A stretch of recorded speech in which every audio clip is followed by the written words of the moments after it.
ভারতকে আসলে শেখ হাসিনাকে ফেরত দেবে? কোন সময় কি হয় বোঝা মুশকিল। যারা ভারত বিরোধী তারাই শেখ হাসিনাকে সরিয়েছে। আওয়ামী লীগ সরকারে থাকলে আমরা সেফ থাকি। প্রধানমন্ত্রী শেখ হাসিনা তার সঙ্গে কোনো যোগাযোগ হয়েছে কিনা এবং কথা হয়েছে কিনা? যোগাযোগ হয়েছে আমার সঙ্গে। তো আমাদের দোষর বলার কোনো স্কোপ নাই। আমরা গৃহপালিত একেবারেই ছিলাম না, আমরা আগেই ভালো ছিলাম। ভারত বিরোধী বক্তব্য, ভারত কাজ দেখছি, এগুলো বেশিরভাগই মুখের রাজনীতি। আবার ক্ষমতায় গেলে দেখা যায় যে তারাই আবার ভারতের সঙ্গে সুসম্পর্ক করার জন্য দৌড়ঝাঁপ শুরু করেন। অভ্যুত্থানের পরে যদি ভোট হতো তাহলে তো আওয়ামী লীগের কোনো অবস্থানই থাকতো না।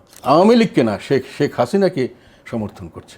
সংসদের যে ভার, এটা আমার কাছে মনে হয়েছে যে অনেক হালকা হয়ে গেছে। ইয়াং জেনারেশন ভোট দেয়নি। পাসপোর্ট, আমার এখন পাসপোর্ট নাই। আমার ওয়াইফের ব্যাংক অ্যাকাউন্ট ফ্রিজ করেছে। শেখ হাসিনার সমর্থন কিন্তু বেড়ে গেছে। দর্শক, স্বাগত জানাচ্ছি আজকের স্ট্রিম টকের নতুন পর্বে। আজকে অতিথি হিসেবে উপস্থিত রয়েছেন জাতীয় পার্টির চেয়ারম্যান জি.এম. কাদের। কেমন আছেন? আল্লাহর রহমতে ভালো আছে। নির্বাচন হয়ে গেল এবং নির্বাচনের পর মুহূর্তে আলোচনার জায়গায় সরকারের কার্যক্রম, ভবিষ্যৎ পরিকল্পনা, রাষ্ট্রীয়ভাবে আসলে দেশটাকে গোছানোর আলোচনা শুরু হয়েছে। এরই মধ্যে আন্তর্জাতিকভাবেও বিভিন্ন সংকটের মুখে পড়তে হচ্ছে বাংলাদেশকে। তো এখনকার বাংলাদেশ কেমন দেখছেন? বাংলাদেশ এখন একটা বড় ধরনের ঝুঁকির সম্মুখীন, আমি যেটা স্পষ্ট বুঝতে পারছি। একটা হলো এমনি আমাদের অর্থনীতি দীর্ঘদিন থেকেই ভঙ্গুর ছিল। পরবর্তীকালে অন্তর্বর্তীকালীন সরকারের সময় এটা উন্নতি না হয়ে আরও অবনতি হয়েছে আমার মনে হয়।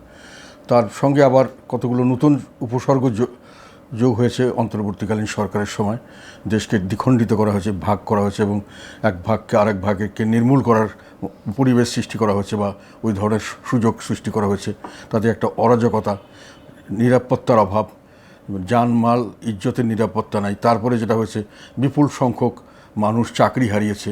এই প্রতিহিংসার শিকার হয়ে অনেক মিল ফ্যাক্টরি ভেঙে ফেলা হয়েছে, ধ্বংস করা হয়েছে, তাদের র মেটেরিয়াল সহ ধ্বংস করা হয়েছে।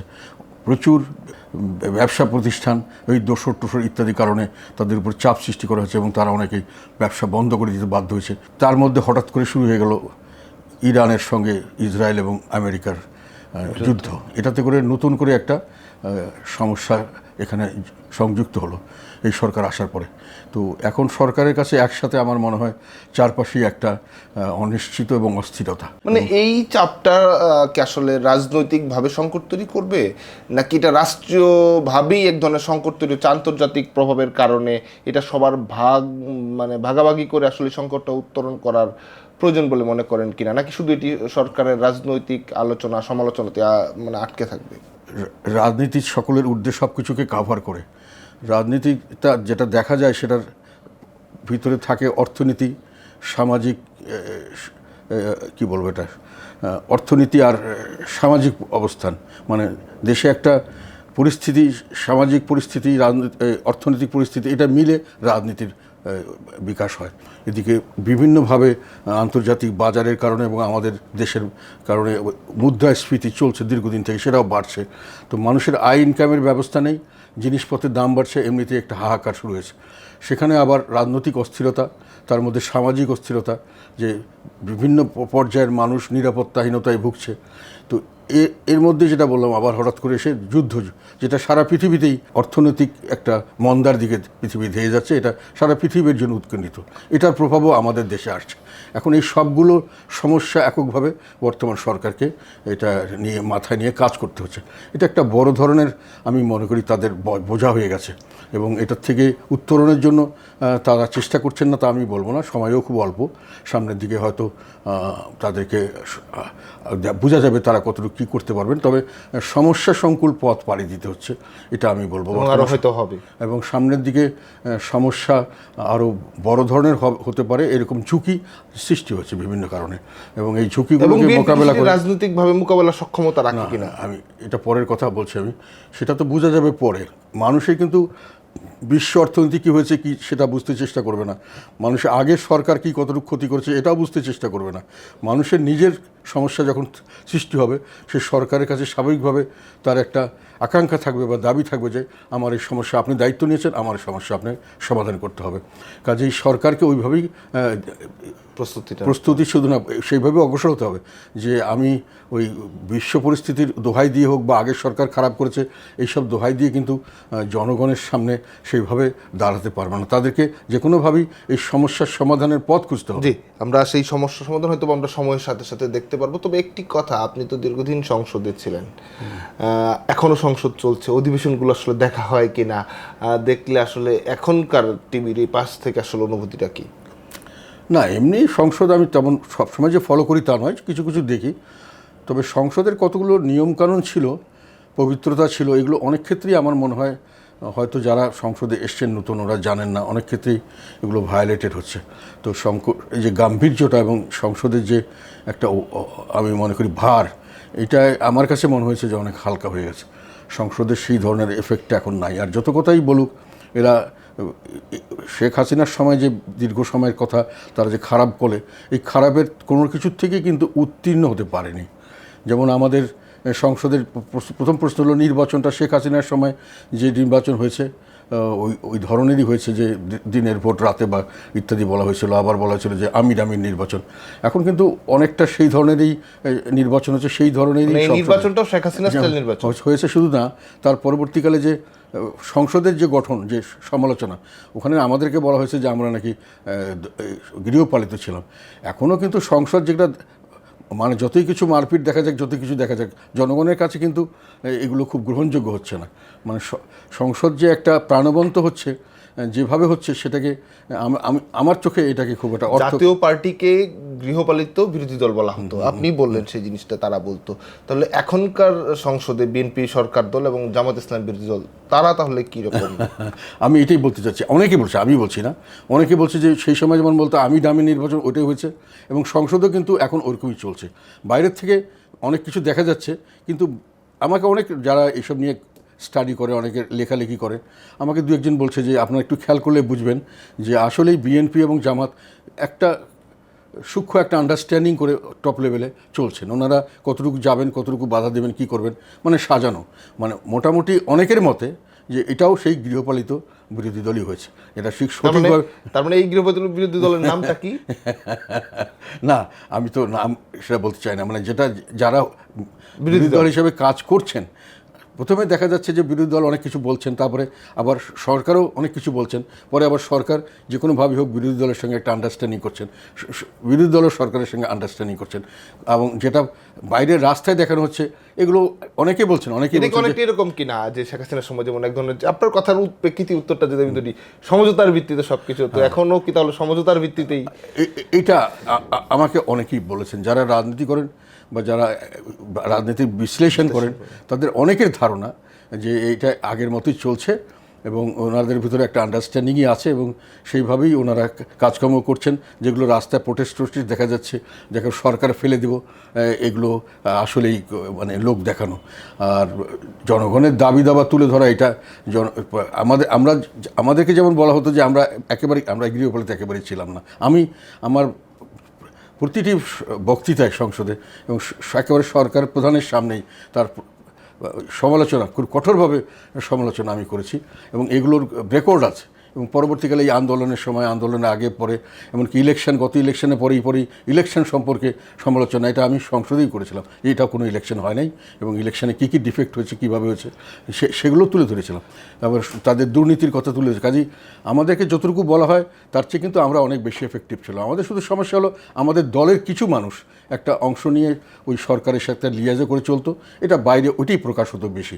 ডিভাইডেশনের জায়গাটা, কিন্তু আমাদের নেতাকর্মী সহ আমরা যে নেতৃত্ব দিয়েছি, আমরা কিন্তু কোনো সময় সরকারের দোসর ছিলাম না। সেই অর্থে দোসর অর্থ হলে খারাপ কাজের সঙ্গী ছিলাম না। আমরা সরকারের সবসময়, আমি যখন মন্ত্রী ছিলাম তখনও আমি সরকারের খারাপ কাজের সমালোচনা করেছি এবং সরকারের খারাপ কাজের কোনো সময় আমি তাদের সম্মত দেইনি, যেটাকে আমি মনে করেছি জনগণের স্বার্থে নয়। আপনি কথা বললেন কিছু সমঝোতার ভিত্তিতে গৃহপালিত কথা, এবং আরও একটি কথা আসে এবং এটি কথাটি বেশ ভালোভাবেই আসে যে আওয়ামী লীগ ভারতের ভেতরে ঢুকে গিয়েছিল, এই একদম কোট আনকোট এই টাইপের কথাগুলো চলতো। এবং চুক্তি থেকে শুরু করে ব্যবসা, রাজনীতি, পররাষ্ট্রনীতি এক ধরনের ভারত নির্ভর ছিল। আপনি কি লক্ষ্য করেন ইন্টারিম সময় থেকে এই সরকার এসে সেটিতে পরিবর্তন এসেছে কিনা, নাকি সেটা কেবলই মাত্র আসলে স্থানান্তর বা রূপান্তর, নতুন কিছু, তাদেরকে আসলে সেই ভারত নির্ভরতা বাড়ছে, স্থিতিশীল রয়েছে নাকি কমছে? এটা তো পরিষ্কারই বোঝা যাচ্ছে। মানে এই সরকার ভারতের সঙ্গে সুসম্পর্ক রক্ষা তৈরি করার জন্য চেষ্টা করছেন এবং ভারত বিরোধী যে একটা তাদের বক্তব্য যেভাবে অন্তর্বর্তীকালীন সরকার যেমন মনে হচ্ছিল জন্য শেখ হাসিনার বিরুদ্ধে আন্দোলনটা আসলে শেখ হাসিনা যেহেতু ভারত তাকে বিশ্বস্ত মনে করে বা আওয়ামী লীগ যেহেতু আওয়ামী লীগকে যেহেতু ভারতের জনগণ তাদের আওয়ামী লীগ সরকারে থাকলে তারা তাদের নিরাপত্তার বিষয়ে স্বস্তিতে থাকে এইসব কারণে এবং যারা ভারত বিরোধী তারাই শেখ হাসিনাকে ছড়িয়েছে এই ঘটনাগুলি কিন্তু এই ধরনেরভাবেই প্রচারিত হয়েছে এবং এই সরকার এসে কিন্তু তার চেয়ে হঠাৎ করে মোটামুটি ভারতের পক্ষে অবস্থান নিয়ে ভারতীয় মানে যাদেরকে খুশি করার বাইরে কিছু করছেন না কাজে শেখ হাসিনাকে যদি সেইভাবে বলা হয় যে উনি ভারতের সঙ্গে বন্ধুত্ব করেছিলেন সেই কারণেই যারা তার বিরোধিতা করে আন্দোলন করেছিলেন এখন কিন্তু এই বর্তমান সরকার ওই লাইনেই কাজ করছেন আমি যেটা দেখছি ওনারা ভারতের সঙ্গে সুসম্পর্ক তৈরি করার জন্য খুবই চেষ্টা করছেন এবং ভারতের সঙ্গে তাদের একটা ভালো সম্পর্ক সৃষ্টি হচ্ছে তার মানে ভারত বিরোধী থেকে আসলে মুখের রাজনীতি নাকি এটার বাস্তবিকভাবেও কোনো রাজনৈতিক প্রেক্ষাপট ভারত বিরোধী রয়েছে বাংলাদেশে? ভারত বিরোধী রাজনীতিটা আমার ব্যক্তিগত ধারণায় এ পর্যন্ত আমি যতগুলো ভারত বিরোধী বক্তব্য ভারত কাজ দেখছি এগুলো বেশিরভাগই মুখের রাজনীতি যে কোনো সরকার বাংলাদেশের মতো একটা ছোট এবং আমাদের রিসোর্স অনেক কম জনসংখ্যা অনেক বেশি সেখানে ভারত আমাদের প্রায় চারপাশেই ঘুরে আজকাল একটা বে অফ বেঙ্গল ছাড়া সেখানেও ভারতের যথেষ্ট ইনফ্লুয়েন্স আছে এখানে আমরা ভারতকে বাদ দিয়ে কোনো রাজনীতি করা বা উন্নতি করা কোনো ভারতকে বাদ দিয়ে ভারতের শত্রুতা করে খুব ভালো কিছু করা এটা আমার মনে হয় বাস্তবসম্মত কোনো ব্যাপার নয় যে সরকারি আসছেন তারা কিন্তু ভারতের সঙ্গে সুসম্পর্ক রেখেই চলার চেষ্টা করেছেন তবে বাইরে এই ভারত বিরোধী একটা বক্তব্য দিয়ে একটা মানে সাধারণ মানুষকে একটা কী ধরনের একটা বোকা বানানোর চেষ্টা করা হয় আবার ক্ষমতায় গেলে দেখা যায় যে তারাই আবার ভারতের সঙ্গে সুসম্পর্ক করার জন্য দৌড়ঝাঁপ শুরু করেন সম্ভবত ওই বর্তমান প্রধানমন্ত্রী তারেক রহমান যিনি রয়েছেন তিনি সম্ভবত প্রথম আন্তর্জাতিক দেশের বাইরে প্রথম সফর সম্ভবত ভারত দিয়েই হয়তো বা শুরু হতে যাচ্ছে এমন একটা আলোচনাও চলছে এটা আমরা বিভিন্ন মিডিয়ার থেকে যেটা শুনছি সেখানে বোঝা যাচ্ছে যে উনি ভারতে প্রথম হয়তো তার ভিজিট ভারতে করবেন এবং আগামী মাসে হয়তো হতে পারে তো এসব কারণে বিভিন্ন কারণে যেটা বোঝা যাচ্ছে যে যেদিকে অন্তর্বর্তীকালীন সরকার যেদিকে দেশকে নিয়ে গেছিলো যেখানে যে প্রভাবে দেশটা চলছিল এবং বিএনপিরও বেশ একটা বড় অংশ যার সঙ্গে সক্রিয়ভাবে জড়িত মানে তারা এক ভারত বিরোধিতার তাদের প্রধান রাজনৈতিক একটা ছিল স্তম্ভই ছিল সেটার থেকে কিন্তু বর্তমান সরকারে এসে বিএনপি কিছুটা হলেও পিছিয়ে হচ্ছেন বলে আমার মনে হচ্ছে সেই দিকে তারা নেই অন্তর্বর্তীকালীন সরকারের সময় নির্বাহী ক্ষমতা বলে আওয়ামী লীগের রাজনীতি নিষিদ্ধ কার্যক্রম স্থগিত করা হলো এবং সন্ত্রাসী সংগঠনের ছাত্রলীগের রাজনীতিও নিষিদ্ধ ঘোষণা করা হলো এবং সম্প্রতি সংসদে নতুন আইন তৈরি হতে যাচ্ছে এবং এক ধরনের অনুমতি প্রাথমিকভাবে যদি এক ধরনের আলোচনার জায়গাও কিন্তু শুরু হয়েছে যে রাজনৈতিক দল হিসেবে আওয়ামী লীগের রাজনীতি নিষিদ্ধ করার যে প্রক্রিয়া সংসদে এই বিষয়টি উত্থাপিত হয়েছে এটিকে আপনি রাজনৈতিক দলের চেয়ারম্যান এবং দীর্ঘদিন ছিলেন কি মনে করেন? এটাকে আমি খুব খারাপ একটা দৃষ্টান্ত বলে মনে করি এটা দেশের জন্য ক্ষতিকারক দেশের রাজনৈতিক স্থিতিশীলতার জন্য ক্ষতিকারক এবং আমি বিশ্বাস করি যে এটাতে সবচেয়ে বেশি ক্ষতিগ্রস্ত হবে বিএনপি সরকার নিজেই এখন তাদের যে ধরনের রাজনীতি নিয়ে তারা এগিয়ে যাচ্ছেন সেখানে আমার মনে হয় যে একটা মধ্যপন্থী এবং স্বাভাবিক বাংলাদেশের সংস্কৃতির সঙ্গে মিল আসার জন্য আমরা সবাই ওনাকে সমর্থন করছি সেখান থেকে ওনারা মৌলবাদীদের হাতের মুঠোয় যে কোনো সময় চলে যাবেন আবার যদি এই ধরনের যেমন এবার আওয়ামী লীগকে বাইরে রেখে আমাদেরকে ওয়াশ আউট করে কিন্তু তাদের জিতে আসতে সুবিধা হয়েছে না হলে কিন্তু আমাদের জামাত বা এই ধরনের শক্তির কোনো সময় এতটুকু পর্যন্ত আসার কোনো সুযোগ ছিল যদিও এবার কিছুই নির্বাচন হয়নি তারপরে যতটুকু নির্বাচন হয়েছে বা যতটুকু নির্বাচন পরে করিয়ে দেওয়া হচ্ছে এখানে জামাতের আসার কারণই হলো আওয়ামী লীগ এখানে অ্যাবসেন্ট ছিল একটা অর্ধেক পপুলেশনকে তারা অলমোস্ট রিপ্রেজেন্ট করে আমরা সবাই মিলে তার চেয়ে বেশি হয়তো সেখানে আমাদেরকে বাদ দিয়ে যে রাজনীতি হচ্ছে এটা দেশের জন্য রাজনৈতিক স্থিতিশীলতা কখনোই নিশ্চিত করবে না এবং রাজনৈতিক স্থিতিশীলতা যতটুকু ব্যাহত হবে তার সম্পূর্ণ দায়ভার পড়বে বর্তমান সরকারের উপরে স্থিতিশীলতা না হলে কোনো ধরনের দেশ পরিচালনা করা তার জন্য কঠিন হবে তার পরিপ্রেক্ষিতে তাদের বড় ধরনের একটা মানে সমস্যা তাদের সৃষ্টি হতে পারে এবং তাদের উপরে একটা আত্মঘাতী আমি মনে করি এই ধরনের সিদ্ধান্ত শরীফ ওসমান হাদী একটি অভ্যুত্থান পরবর্তী সময় আলোচিত তাকে হত্যাকাণ্ডের ঘটনা ঘটার পরে তার হত্যাকারীকে ভারতে পালিয়ে যাওয়ার ঘটনা দেখলো এবং ভারতে তাকে আটক করা হলো তাদেরকে এবং বাংলাদেশে নিয়ে আসা, এই হাদি হত্যাকাণ্ড এবং ভারত বিরোধী আন্দোলন কিংবা ভারতে আগ্রাসন বিরোধী আন্দোলনের যে যে স্লোগান উঠেছিল, যদি বলা যায় যে তাদের পক্ষ থেকে, ইনকিলাব মঞ্চের পক্ষ থেকে, এবং হাদির অবস্থান, সব মিলিয়ে হাদি হত্যাকাণ্ড, পরবর্তীতে আসামি শনাক্ত এবং ভারতে গ্রেফতার এবং বাংলাদেশে আনা নেয়ার ভিতরেও কি কোনো রাজনীতি হতে পারে কিনা? না, এটা ঠিক আমি রাজনীতি মনে করছি না। এটা স্বাভাবিকত্ব যে যারা যাদেরকে তারা সন্দেহ করছে হত্যাকারী, তাদেরকে ভারতে পালিয়ে গেছে। অনেকেই এরকম আমাদের ক্রিমিনাল অ্যাক্টিভিটিস করলে অনেক সময়, সবসময় সরকারের সময় দেখা যায় তারা ভারতে গিয়ে আশ্রয় নেয় থাকে। ভারত সরকার অনেক সময় তাদেরকে ধরে এবং আমাদের একটা চুক্তি আছে তাদেরকে ফেরত পাঠানোর। সেই চুক্তি অনুযায়ী তাদের যদি সব মিল হয় তাহলে আবার ফেরত পাঠিয়ে দেয়। এটা আগেও করা হয়েছে, বাংলাদেশেও পাঠিয়েছে অনেককে এরকম, যারা সন্ত্রাসী কাজকর্মে জড়িত ছিলেন। তো সেইভাবে তাকে নেওয়া হচ্ছে এবং তারপরে তার বিচারাচার হবে। এখন বিচারাচার হতে গেলে অনেকেই অনেক কথা বলছেন যে যেহেতু এইসব হত্যাকাণ্ড যেহেতু কিছুটা রাজনীতির সঙ্গে জড়িত, এখানে জাস্ট একটা মানুষকে ব্যক্তিগত শত্রুতার জন্য অথবা কোনো ব্যবসায়ের জন্য হত্যা করা হয় না, যারা রাজনৈতিক ব্যক্তিত্ব। কাজেই এখানে সেই ধরনের কোনো রাজনৈতিক বিষয় এসে যেতে পারে যে তাকে হত্যা করা হলো, কিভাবে, কেন হলো, কে করলো। তো সেটাও তো স্বাভাবিক জিনিস। এটার মধ্যে কে দায়ী কে দায়ী না, ওটা তো একসময় বের হবেই। অনেকটা সময় আপনাদের উপরেও তো অনেক ধরনের বহুল ঘটনা ঘটেছে, কার্যালয় হামলা, ভাঙচুর, অগ্নিকাণ্ড, পুলিশের অ্যাকশন এবং বিভিন্ন জায়গায় আপনারাও অভিযোগ তুলেছেন, কার্যালয়গুলো সারা বিভিন্ন জায়গায় ভাঙচুর হয়েছে। এখন তো রাজনৈতিক কার্যক্রম বাধা আপনারা ভোগ করছেন কি? সব কেস কিন্তু 5ই আগস্টের পরে দেওয়া হয়েছে। এগুলো কেস, বেশিরভাগ কেসের কোনো মেরিট নেই, কোনো ইনকোয়ারি হয়নি, কোনো কিছু হয়নি, কোনো এফআইআর হয়নি বেশিরভাগ কেস আমি যতটুকু জানি। তাদেরকে হঠাৎ করে দেখলাম যে ইলেকশনের পরবর্তীকালে হঠাৎ করে তাকে আবার অ্যারেস্ট করে নিয়ে এখনও তাকে জামিন দেওয়া হচ্ছে না। তো আমরা তো একটা নিপীড়নের মধ্যে এখনও আছি। আমরা সামনের দিকে দেখতে চাচ্ছি বর্তমান সরকার পরিবর্তন হলে এই ধরনের অ্যাটিটিউডগুলো পরিবর্তন হয় কি না।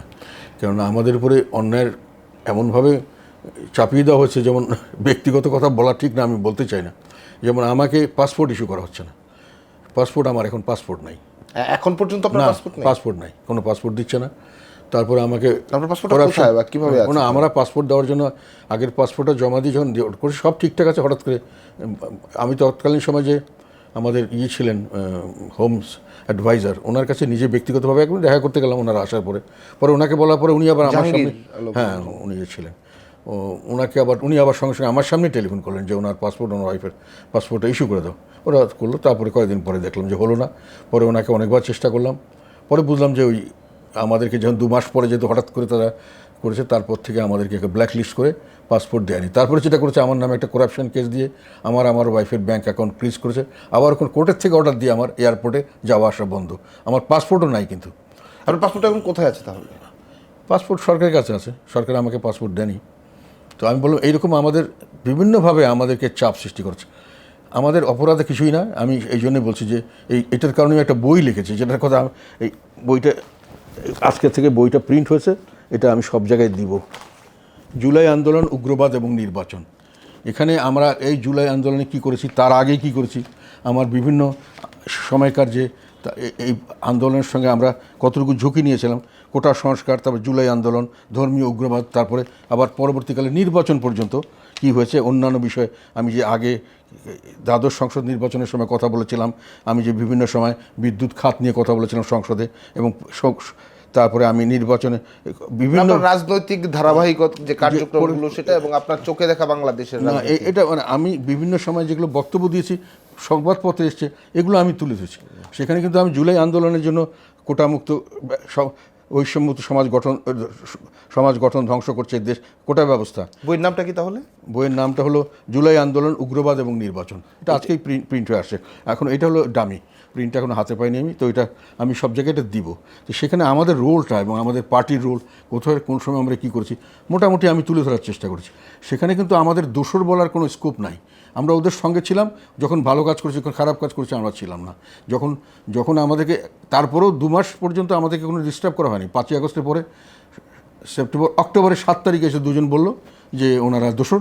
তারপরে ওনার প্রধান উপদেষ্টার একজন সহকারী, বিশেষ সহকারী, উনি অফিসিয়ালি ডিক্লেয়ার দিল যে ওনাদের কোনো রাজনীতি করতে দেওয়া হবে না। তারপর থেকে আমাদের উপর অত্যাচার। আমাদের রাস্তায় নামতে দেয় না, পুলিশ এসে মারামারি করে, মব সৃষ্টি করে, আমাদের বাড়ি ভাঙচুর, আমাদের এখানকার বাড়ি ভাঙচুর করে, রংপুরে বাড়ি ভাঙচুর করতে গেল, আগুন লাগিয়ে দিল, মানে আমাদের উপর তাণ্ডব শুরু হয় এবং সকলের নামে মামলা দিয়ে লোককে ধরা শুরু করলো, যেখানে সেখানে মানুষকে অ্যারেস্ট করছে, অত্যাচার করছে। তো এইটা কিন্তু এই জিনিসটা এই সরকার আসার পরে আমরা আশা করছি যে এগুলোর থেকে হয়তো আমরা রক্ষা পাবো। এখন আমি জানি না কতটুকু রক্ষা পাবো না পাবো। হয়তো বা সামনে সময় বলে দিবে যে কোন পথে আসলে রাজনীতি হাঁটছে, বা আপনারা হাঁটবেন, বা কোনো ধরনের সংকট সম্ভাবনা যে কোনো মুখোমুখি হবেন কিনা। আরেকটি প্রশ্ন করতে চাই, দীর্ঘদিন একবার আপনি ব্যক্তিগতভাবে মন্ত্রীর দায়িত্ব পালন করেছেন, বিরোধী দলের দায়িত্ব পালন করেছেন, সে সময়ে সরকার, সাবেক সরকার যারা রয়েছেন, আওয়ামী লীগ সরকার, এবং সভানেত্রী যিনি রয়েছিলেন আওয়ামী লীগের প্রধানমন্ত্রী শেখ হাসিনা, তাদের সঙ্গে বিভিন্ন আলোচনা হয়েছে। অভ্যুত্থানের পরবর্তী সময়ে তার সঙ্গে কোনো যোগাযোগ হয়েছে কিনা এবং কথা হয়েছে কিনা? এটা তো আমি কালকে বলেছি, যোগাযোগ হয়েছে আমার সঙ্গে।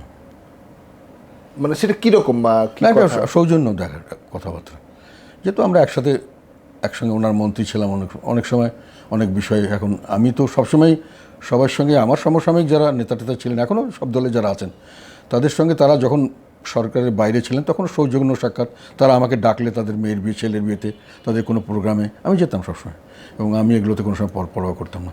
আমাদের ব্যক্তিগত জীবন আর মানে আমি মনে করি রাজনীতিটা হলো আমাদের প্রতিপক্ষ, ওনারা আমার শত্রু নয়। কাজে ব্যক্তিগত জীবনের সাথে ওই শত্রুভাবাপন্ন করে প্রতিহিংসা তাকে দেখাই যাবে না, ঘৃণা করতে হবে। তার রাজনীতিকে আমি ঘৃণা করতে পারি, কিন্তু তাকে আমি ব্যক্তিগতভাবে ঘৃণা করব তখনই যখন সেই ধরনের অ্যাটিচিউড আসবে। আমি তো সেইভাবে তার সঙ্গে কোনো সময় করিনি। তার সঙ্গে যে আমার সৌজন্য সবসময় ছিল, আমার এখনও আছে। শেখ হাসিনার সঙ্গে কবে নাগাদ সেই কথাটা হয়েছিল এবং কিরকম সময় কথা হয়েছিল? এটা সম্পর্কে আর ডিটেল কিছু কিরকম না, কথা তো আমি বললাম, কথা হলো সৌজন্য কথা। ওনার কথাতে মানে কি বোঝা? রাজনীতির কথা ওনার সঙ্গে আমি আলাপ করি না, যেহেতু ওনার দল আমি করি না।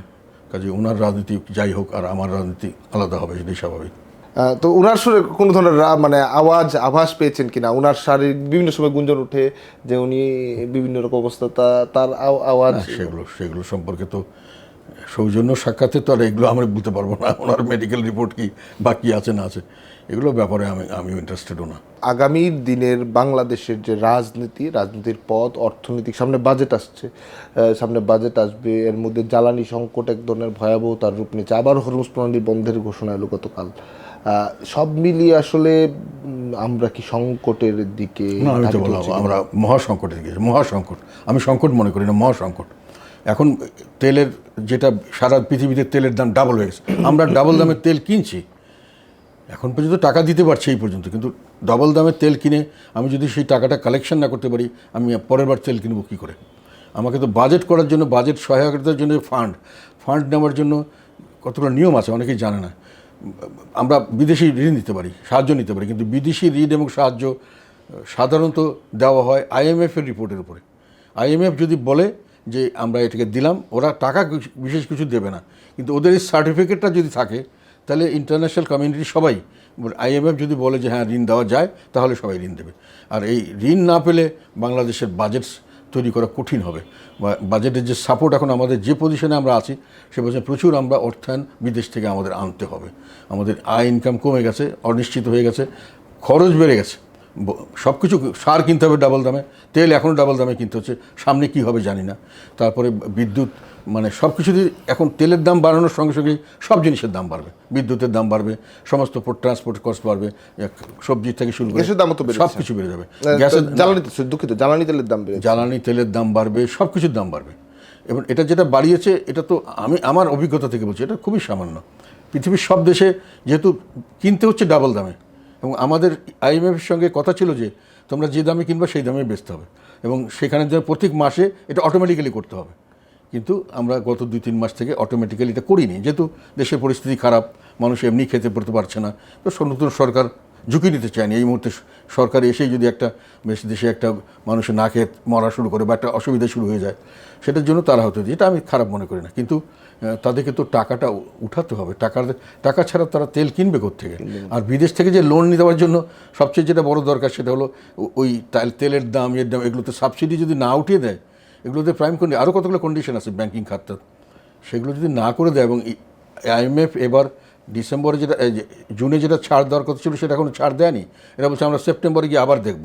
তার অর্থ হলো সেপ্টেম্বর পর্যন্ত এই মানে তারা যখন ছাড় দেবে না, খুবই সম্ভাবনা যে বিদেশি অন্য কোনো দাতা সংস্থা বা অন্য কোনো এমনকি কমার্শিয়াল লোনও খুব একটা আসবে না, কারণ তারা অ্যাসেসমেন্টটা দেখি ওয়ার্ল্ড ব্যাংক IMF-এর অ্যাসেসমেন্ট। কাজেই বাজেট সহায়তার জন্য যে অর্থ দরকার হবে এটার জন্য সরকার একটা বিপদে পড়তে পারে। সংসদের বাইরে ইতিমধ্যে জুলাই সনদ বাস্তবায়ন নিয়ে জামাত এবং এনসিপি তারা এক ধরনের কর্মসূচিও দিয়েছে, নেমেছে, সেটিকে আপনি বলেন কি? না, এখন জুলাই সনদ নিয়ে আমি আগের থেকেই যে জন্য আমি ভয়টা করছিলাম, যার জন্য আমি হা না ভোটের ব্যাপারে না ভোট দিতে বলেছিলাম। কারণ আমার একটা ধারণা ছিল যে এই অন্তর্বর্তীকালীন সরকার জামাত এবং এনসিপির এক দল, এবং এরা সরকার থেকে চলে যেতে চাইবে না, এরা সরকার ধরে রাখতে চাইবে। কেননা এই সরকারকে ওরা 29 পর্যন্ত নিয়ে যাওয়ার কথা ছিল, এখন তো অনেক কথা বলবো। এটার একটা অস্ত্র হিসেবে তারা দুটো অস্ত্র ছিল, একটা যদি আমরা কেউ না যেতাম, আমি যদি এখানে না থাকতাম প্যারালালি, তাহলে তারা নির্বাচন যে কোনো কারণ দেখে নির্বাচনটা বয়কট করে আস্তে আস্তে অন্তর্বর্তীকালীন সরকারের মানে চলতে থাকতো আর কি। আর সেকেন্ড ছিল যে হ্যাঁ না ভোট করে একটা হ্যাঁ বানিয়ে নিয়ে যে আমরা ম্যান্ডেট পেয়ে গেছি। কিসের ম্যান্ডেট? যে জুলাই সনদ বাস্তবায়ন করতে ইত্যাদি। এবং সেটা বলে ওনারা তখন পার্লামেন্টের হাতে আর কোনো ক্ষমতা দিতেন না, বলে ওইটা আগে ফয়সালা হোক তারপরে ক্ষমতা দেব, এই করে 3-4-5 বছর আবার চালিয়ে দেওয়ার চেষ্টা করতেন। এই দুটো কারণে এখন এই যে জুলাই সনদ নিয়ে ওরা যে করছে, আমার মনে হয় ওটা ওনারা মানে ওইটা একটা they are fighting a lost battle. কেননা তারা ওইটা যেহেতু 2/3 মেজরিটি হয়ে গেছে, এখন আইনগতভাবেও যেটা করতে চান BNP has got every right to do it and they will do it. এখন এনারা জাস্ট মুখ রক্ষার খাতিরে হয়তো একটা আন্দোলন করছেন। ওনারা এই আন্দোলন করে ওনারা সরকারের পতন করবেন বা পতন করানোর পর ওদের কী অবস্থা হবে সেটা বুঝিয়ে ওনারা এগুলো একটা লোক দেখানো, আমি মনে করি লোক দেখানো। এটা ওনাদের থেকে এর থেকে খুব বেশি কিছু না। অভ্যুত্থানের কারণ এক ধরনের নেতিবাচক আওয়ামী লীগের উপর পড়েছে না?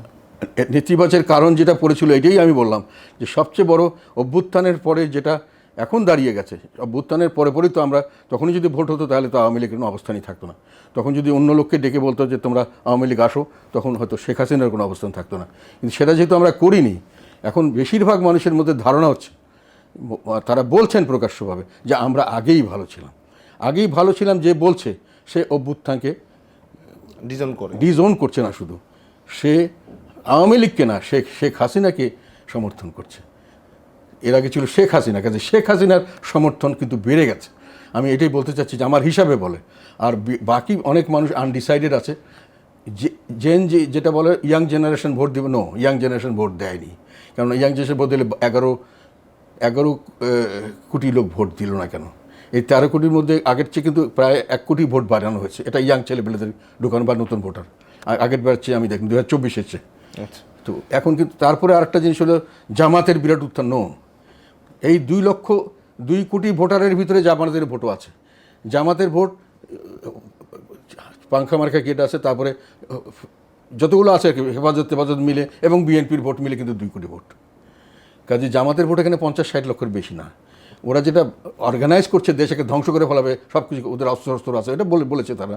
আমি জানি না কি আছে না আছে, তবে লোক সংখ্যা জোগাড় করছে তারা বিভিন্ন জায়গা থেকে। মানে ঢাকার একটা জায়গায় মিটিং করলে তারা হয়তো দেখা যাচ্ছে যে ওই সাতক্ষীরা থেকে লোক আনছে, খুলনা থেকে লোক আনছে, দিনাজপুর থেকে লোক আনছে, হাজার কোটি টাকা খরচে গাড়ি ভাড়া দিয়ে এখানে এনে মিটিং করছে। তাদের সম্পূর্ণ ভোট ব্যাংক বাড়েনি। এটা আমি অ্যানালাইসিস করার পর এই জিনিসটা আমার একটা ধারণা হয়েছে যে রাজনীতির এইটার দিকে দৃষ্টি দেওয়ার প্রশ্ন আছে, এবং এই কথাটা খুবই ইম্পর্টেন্ট, যার জন্য আমি মনে করি সামনের দিকে এটা বড় ধরনের একটা রোল প্লে করবে। যে মানুষে বলছে যে আগেই ভালো ছিলাম, এই কথাটা খুবই কেন বলছেন? এটা পরিষ্কার কথা। আগেই ভালো ছিলাম মানে আগে খারাপ ছিলাম, আমরা তখন এটা বর্জন করছি। পরবর্তীকালে যেটা দেখলাম সেটা এর চেয়েও খারাপ। তো আগেই ভালো ছিলাম, আমি অনেকে জিজ্ঞেস করছি কেন আগে ভালো ছিলাম, বলে জানমান ইজ্জতের নিশ্চয়তা ছিল, আমাদের খাওয়া পড়ার নিশ্চয়তা ছিল। কাজে এটা বুঝতে হবে যে এই ধরনের একটা মাস পপুলেশনকে বাদ দিয়ে রেখে স্টেবিলিটি করা, অর্থনৈতিক বলবো না, আমাদের সামাজিক অর্থনৈতিক না, রাজনৈতিক স্থিতিশীলতা করা কঠিন। রাজনৈতিক স্থিতিশীলতা, অর্থনৈতিক এবং সামাজিক স্থিতিশীলতা সম্ভব না। আমরা একদম শেষ প্রশ্নটা করতে চাই এরকম, যেহেতু আওয়ামী লীগের কথা আসলো, আগেই ভালো ছিলাম কথা আসলো, শেখ হাসিনার কথা আসলো, এবং ভারতের কাছে সম্প্রতি হাদি হত্যাকাণ্ডের আসামিদের যেমন ফেরত চাওয়া হয়েছে, ঠিক তেমনিভাবে জুলাই অভ্যুত্থানের বিষয়ে শেখ হাসিনার বিভিন্ন মামলা চলছে, সাবেক প্রধানমন্ত্রী তাকেও ফেরত চাওয়ার বিষয় হয়েছে। আপনার কি মনে হয় ভারতকে আসলে শেখ হাসিনাকে ফেরত দেবে? এটা ভারতের বিষয় তো আমি বলতে পারি না। তবে এমনি স্বাভাবিকভাবে যতটুকু আমি বুঝি, ভারতের বিভিন্ন দিন থেকে ওনাদের অনেক পলিটিশিয়ানদের সঙ্গে, অনেক মানে কর্মকর্তাদের সঙ্গে অনেকের সাথে আমার মেশার সুযোগ হয়েছে, বা সাধারণ যারা সাংবাদিক। ভারতের কিন্তু জনগণের মধ্যে শেখ হাসিনার একটা জনপ্রিয়তা আছে, তারা তাকে বিশ্বস্ত বন্ধু মনে করে, এটা আমার ব্যক্তিগত ধারণা। আর একটা জিনিস আমার কাছে মনে হয়েছে, সেটা হলো যে ভারতের যারা জনগণ তারা মনে করে যে আওয়ামী লীগ সরকারে থাকলে আমরা সেফ থাকি, মানে আমাদের নিরাপত্তা বিঘ্নিত হওয়ার সম্ভাবনা কম থাকে। এই দুটো জিনিস। আর একটা নতুন এখন যোগ হয়েছে, আমি দেখলাম অনেকে আলাপ আলোচনার সময় আমি শুনি সাংবাদিকরা বা বিভিন্ন লোকরা এই কথাটা উঠান যে ভারতের সঙ্গে শেখ হাসিনার সম্প্রীতির কারণেই ভারত বিরোধীরা এই আন্দোলনটা করেছে, এবং সেই জন্য ভারতেই তাদের লক্ষ্য ছিল শেখ হাসিনাকে উত্থানের। আরেকটা বলছে আওয়ামী লীগের পিছনে এটা লাগার কারণ হলো আওয়ামী লীগ 71 সনে মুক্তিযুদ্ধ করে পাকিস্তান থেকে দেশটাকে স্বাধীন করে একটা নতুন দেশ করেছে, যেটা পাকিস্তানপন্থী বা সেই ধরনের মানসিকতার লোকরা পছন্দ করেনি, কাজে এই আন্দোলন তারাই করেছে। কাজে ভারত কিন্তু এটা একটা জনগণের মধ্যে একটা, আমি দেখেছি বা সাংবাদিকরা যাদের সঙ্গে কথা বলি সুযোগ হলে, তাদের কিন্তু ধারণা যে ভারতের পক্ষের কারণেই, এবং সেটা ভারত বিপক্ষে যারা ছিল তারা এর তাদের মধ্যে। আর এখন ওনার মামলা আছে, ওনাকে নিয়ে আসতে চায় ভারত, যদি ওনাকে দেয় মামলা। তবে আমার ভাইয়ের ব্যাপারে আমি দেখেছি তো, এরশাদ সাহেবকে যখন ওনাকে অনেক কেস দেওয়া হলো, অনেক কিছু দেওয়া হলো, তখন কিন্তু ওনাকে যেন একখান থেকে, উনি এত পপুলার ছিলেন আমরা বুঝতে পারিনি, সরকার ভয় করতো একখান থেকে একখানে ওনাকে হসপিটাল, এই জেলখানা থেকে হসপিটাল নিতে ভয় করতো। কাজেই ওনাকে নিয়ে এসে বিচার আচার করলেও এই ধরনের পলিটিক্যাল ক্যারেক্টার কোন সময় কী হয় বোঝা মুশকিল, কেন তাদের কিন্তু জনসমর্থন আছে একটা। ভারত কি দিবে না, আমি সেটা তো ভারত কি দিবে কি না দিবে, আমি তো তোমাকে বললামই যে আমি যেটা ভারতের জনগণের কথা বললাম, যা স্বাভাবিকভাবে তাকে যারা যেটা ওন করে, কাজেই তারা যদি দিতেও চায় যে কোনো সরকার, হয়তো জনগণের তরফ থেকে একটা নেগেটিভ আসতে পারে, কারণ তারা তাকে বন্ধু মনে করে, বিশ্বস্ত মনে করে। তারা আওয়ামী লীগকে, তারা আওয়ামী লীগ ক্ষমতা থাকলে তারা মনে করে ভারত সেফ, ভারতের উপরে কোনো জঙ্গি হামলা হবে না, এটা তারা বিশ্বাস করে। তো ফলে তাদের তো একটা স্বাভাবিক জনগণের চাপ সরকারের উপর সবসময় থাকে। ধন্যবাদ আপনাকে। বাংলাদেশের রাজনীতি, অর্থনীতি এবং ভবিষ্যতের বাংলাদেশ আসলে কোন পথে হাঁটছে, সব বিষয় নিয়ে কথা বলেছেন। দর্শক ভালো থাকবেন, সুস্থ থাকবেন, দেখা হবে নতুন পর্বে নতুন কোনো অতিথির সঙ্গে।